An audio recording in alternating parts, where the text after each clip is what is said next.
Le conseil municipal vient de voter le budget de la ville et je vous propose qu'on en parle ensemble. C'est quoi un budget municipal ? Un budget municipal, c'est d'abord des recettes. Ces recettes, c'est les dotations que nous donne l'État, c'est l'ensemble des subventions qui sont transmises par nos partenaires, la région, le département. C'est aussi bien sûr les impôts locaux. Et puis pour terminer, c'est bien sûr les redevances du service public quand on paye son entrée pour aller à la piscine ou quand on paye la cantine scolaire de ses enfants. Et puis un budget municipal, c'est bien sûr des dépenses pour faire fonctionner les services publics municipaux, payer les agents, entretenir les équipements, le stade, les écoles, etc. Ce budget-là de fonctionnement, il est à peu près de 30 millions d'euros au sein de la ville. Et puis c'est des dépenses en matière d'investissement pour porter des grands projets. Et la capacité d'investissement aujourd'hui de la ville, elle est à peu près à plus de 6 millions d'euros. Quelles sont les contraintes ? Déjà, ce qu'on constate, c'est que l'État donne aux communes de moins en moins d'argent. Très concrètement, la dotation générale de fonctionnement transmise par l'État à la commune et à la commune d'Orsay, il y a 10 ans, elle représentait à peu près 1,8-1,9 million d'euros. Cette année, elle va être de 700 000 euros. Et puis, vous savez que le déficit public national, le gouvernement a décidé de faire appel aux communes et donc, dans le projet de loi de finances, concrètement, il a été demandé aux communes de participer au redressement des finances publiques et pour la ville d'Orsay, c'est une facture nouvelle de plus de 170 000 euros. Un contexte budgétaire aussi compliqué, notamment dans nos relations avec le département, puisque le département de l'Essonne est dans une situation financière compliquée et les choix qui ont été portés par le département se traduisent à Orsay. Vous êtes nombreux à m'alerter sur le sujet. Moins en moins d'aide aux associations, aux clubs sportifs et aux clubs culturels.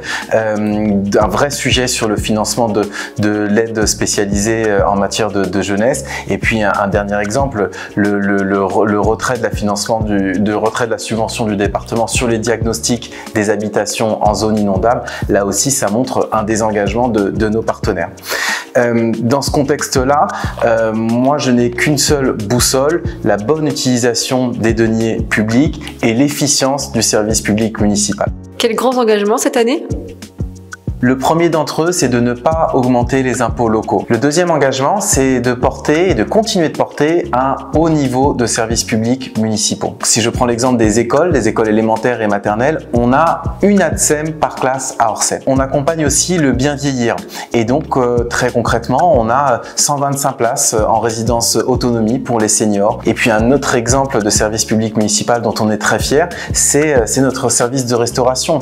Puisque aujourd'hui, l'ensemble des repas, plus de 200 000 qui sont servis pour nos seniors, pour les élèves, pour les agents municipaux. C'est un service qui se fait en régie municipale. Le troisième engagement qu'on a, et j'y reviendrai, c'est de porter des grands projets d'avenir en matière d'investissement. Quels sont les gros projets en investissement ? Le budget de la ville 2025 vise à préparer l'avenir et à porter de grands projets d'investissement. Préparer l'avenir, c'est d'abord investir en matière de transition écologique et de transition énergétique. Et puis en matière de transition énergétique, c'est rénover les bâtiments publics. Et donc nous portons un grand projet, la rénovation de l'école de Mondétour. C'est plus de 4 millions d'euros pour permettre aux enfants et aux enseignants d'avoir plus de bien-être au quotidien dans l'école, mais aussi diminuer la facture énergétique de l'équipement de plus de 50%. En matière écologique et énergétique, c'est aussi investir pour la nature en ville, et donc c'est près de 90 000 euros qui vont nous permettre de planter des arbres, d'entretenir les chemins forestiers. Et puis bien sûr, avoir un budget en matière écologie, c'est nous adapter au réchauffement climatique et donc prévenir les risques, et notamment en matière d'inondation. Préparer l'avenir, c'est aussi investir fortement en matière de justice sociale et de santé au sein de la ville.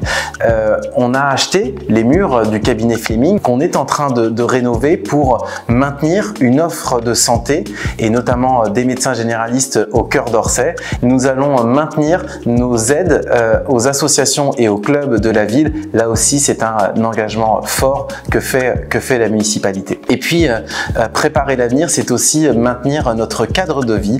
Orsay est une ville où il fait bon vivre et donc on doit continuer d'investir en la matière. Par exemple, on va dès cet été rénover le terrain de foot synthétique. C'est quelque chose qui était attendu par les sportifs et les sportives de la ville, par le club de foot aussi. Et puis bien sûr, notre cadre de vie, c'est aussi avancer en matière d'accessibilité. Et donc, chaque année, la ville réservera une capacité budgétaire pour mettre en accessibilité et renforcer l'accessibilité des bâtiments publics notamment. Cette stratégie d'investissement, on va la mener de manière pluriannuelle pour là aussi continuer à nous dégager des marges de manœuvre en fonctionnement, en investissement et construire ainsi une logique de long terme au sein de notre ville. La ville est-elle endettée ? Avec toute l'équipe municipale, nous menons une véritable stratégie de désendettement de la ville d'Orsay. La dette, en 16 ans, a été divisée par 2. Elle est passée de 40 millions d'euros en 2008 à moins de 20 millions d'euros en 2024. Et donc, nous allons continuer à désendetter la ville, nous allons continuer de maîtriser et de stabiliser la dette. Ce sujet-là, évidemment, ça demande toujours de faire preuve d'efficacité et d'innovation en matière de construction budgétaire. Et donc concrètement, on va continuer notre stratégie de recherche de subventions auprès de l'État, auprès de la région, auprès du département pour défendre nos projets, les porter et augmenter notre taux de cofinancement des investissements que nous faisons. Et pour conclure ? Je dirais que le budget de la ville est un budget équilibré qui n'augmente pas les impôts. C'est un budget qui prépare l'avenir et qui fait des grands choix d'investissement en matière de transition écologique énergétique, en matière de santé et de justice sociale et en matière d'amélioration du cadre de vie. C'est un budget qui permettra à chaque Orséenne et à chaque Orséen d'avoir un service public municipal de qualité.